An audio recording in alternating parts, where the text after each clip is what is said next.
दुबे जी, पहले तो आप बहुत खुश थे कि बड़ा अच्छा चल रहा है, समाजवादी पार्टी के प्रहरी को ऐसे ट्रेंड किया गया है कि ज़्यादा वोटर्स उनके जुड़ रहे हैं, बीजेपी में बड़ा मायूसी का माहौल है। फिर से ये फॉर्म 7 की बात कह करके आप साबित क्या करना चाह रहे हैं?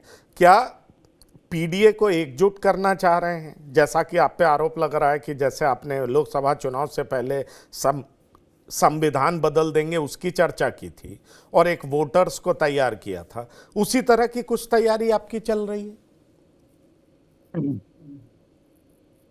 पंकज जी, देखिए एसआईआर की जब से प्रक्रिया शुरू हुई तब से इसमें जो ऐसा लगता था कि यहाँ यहाँ कमियां हैं, उस चीज का हम लोगों ने शुरुआत से विरोध किया है या डिमांड की है, भारत सरकार से भी और चुनाव आयोग से भी। और आपने भी ये देखा होगा कि विपक्ष की लगातार इस तरीके की जब प्रतिक्रियाएं आई तो चुनाव आयोग को उसमें डेट में भी एक्सटेंड करना पड़ा, क्योंकि वो संभव नहीं था। बीच में कुछ ऐसी भी घटनाएं घटी जहां पर बीएलओ वगैरह को कुछ तो खत्म स्वर्गवास हो गई जिनका, और कुछ को प्रताड़ित किया गया, कुछ को भारतीय जनता पार्टी के गुंडों द्वारा लगातार प्रेशर बनाया गया कि नहीं, जैसा हम चाहते हैं वैसा काम करो। खैर, हम लोग लगातार मैदान में रहे। निश्चित तौर पर ये हमारी कामयाबी है कि हम पहले दौर में ठीक ठाक रहे, इसमें कहीं कोई दो राय। जितना हमने हो सका हमने भारतीय जनता पार्टी की सरकार होते हुए भी इनने जो अराजकता पैदा की उसका मुकाबला हम लोगों ने किया। अब जो 7 फॉर्म का है उसमें मैं जरूर आपको कहना चाहूंगा कि देखिए, मेरे राष्ट्रीय अध्यक्ष जी ने, आपने भी देखा होगा कि देखिए जब आदमी कैमरा के सामने होता है तो वहां कोई गुंजाइश रहती नहीं है। और प्रूफ दिया, प्रमाण दिया वहां पर कि वहां अगर प्रमाण नहीं होता तो चाहे नंदलाल हो या नंदलाल जैसे कई लोग हों तो वो नहीं आ सकते थे ना। और जब सत्यता सामने आई तो आपने ये भी देखा कि चुनाव आयोग को तत्काल प्रभाव से प्रेस कॉन्फ्रेंस करनी पड़ी। आप सोचिए, अगर ये सही थे तो इनको क्या करने की जरूरत थी प्रेस कॉन्फ्रेंस? लेकिन ये गलत थे, और गलत थे इसीलिए इन्हें अपने बारे में सफाई देनी पड़ी। मेरा सिर्फ इतना कहना है कि अगर आप पारदर्शिता रखेंगे तो हम आपको सहयोगी करेंगे।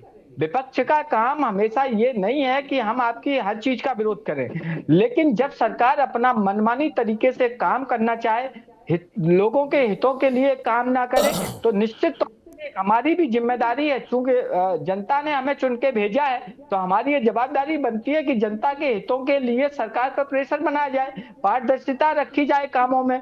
लेकिन आप देख रहे हैं कि हर जगह भ्रष्टाचार कायम है, बेरोजगारी कायम है, महंगाई कायम है।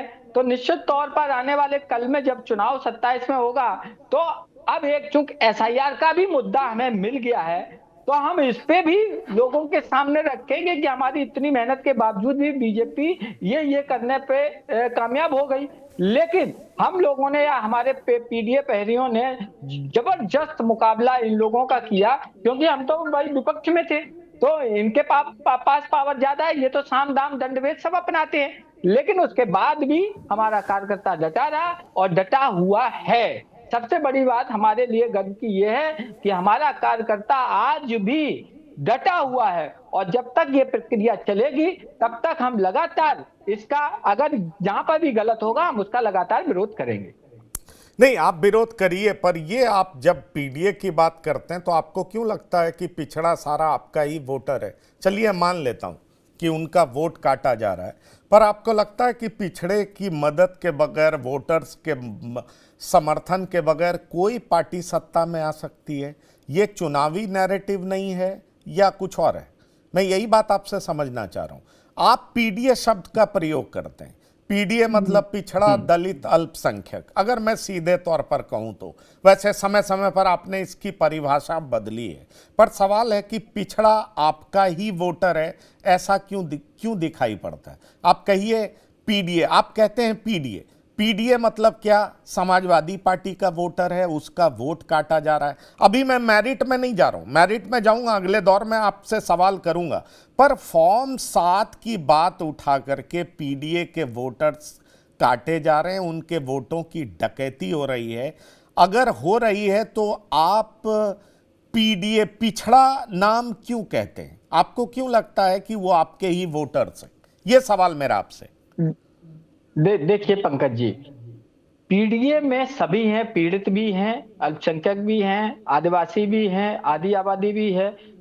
इस समय सरकार से जो रुष्ट है, सरकार से जो रुष्ट है, सरकार से जो पीड़ित है, वो सब हमारे पीडीए का एक हिस्सा है। देखिए, ये हम भी दावा नहीं करते हैं कि 100% पीडीए मेरे साथ है, मतलब 100% जो पीड़ित है, तो वो भी हम ये दावा नहीं करते कि वो हमारे साथ है, क्योंकि बहुत से पीड़ित होने के बावजूद भी वो सरकार को समर्थन कर देते हैं।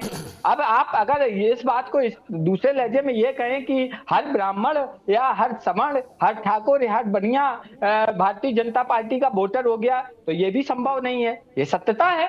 तो सत्यता ये भी है कि हर पीडीए में जितना भी है, लेकिन हमारी ये कोशिश है कि हमारे पीडीए में वो हर हिस्सा बने जो सरकार द्वारा पीड़ित है, चाहे वो फिर किसी भी जाति, धर्म, मजहब से हो। हमें इससे कोई वो नहीं है, हमें सिर्फ ये देखना है कि पीड़ित की हम मदद करेंगे, उनके लिए हम काम करेंगे, उनके लिए हम सरकार से लड़ेंगे।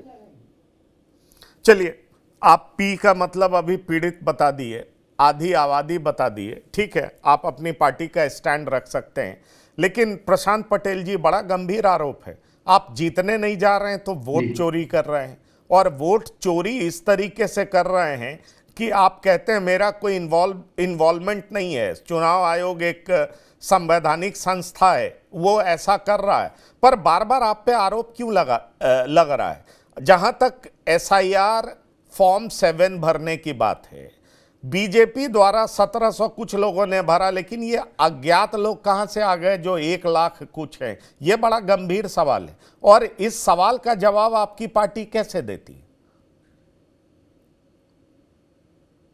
देखिए, जो लोग वोट चोरी का मुद्दा उठा रहे थे, कल कर्नाटक हाई कोर्ट का निर्णय आया है और कांग्रेस के एक विधायक जो बेईमानी से जीते थे 2023 में, उनके चुनाव को अवैध कर दिया है, रद्द कर दिया गया है। जो हारे हुए बीजेपी के विधायक थे उनको विजेता घोषित किया गया है। तो कौन किस तरीके से वोट चोरी होती थी, और डिंपल यादव जी 2014 में किस तरीके से जीती थी, किस तरीके से मुलायम सिंह यादव का हेलीकॉप्टर उतरता था, फोन आता था, कैसे वोट चोरी होती थी, ये सब चीजें कोई ऐसी सब चीजें पब्लिक डोमेन में है, सब लोग जानते हैं।